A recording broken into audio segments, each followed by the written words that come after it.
Ganon ako gagago? Excuse me, Tingin mo, point of order. ganon ako gagago? Point of order, Mr. Chair. Kanina sinabihan na natin na may rule na bawal gumamit ng manaswang salita or hindi magandang salita. I'm using a word. Ganon, am I that stupid?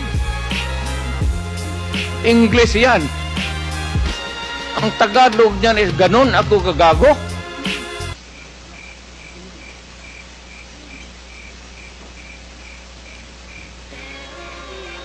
Abogado ako, fiscal ako, ganon ako gagago?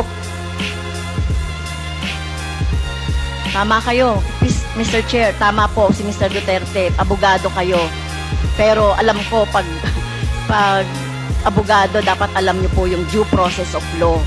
Alam niyo pong igalang ang karapatan at buhay ng tao, Mr. Chair. Huwag ka bang parurong, ma'am? You do not know me from Adam.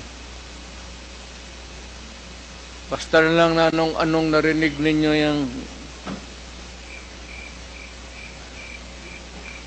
that's is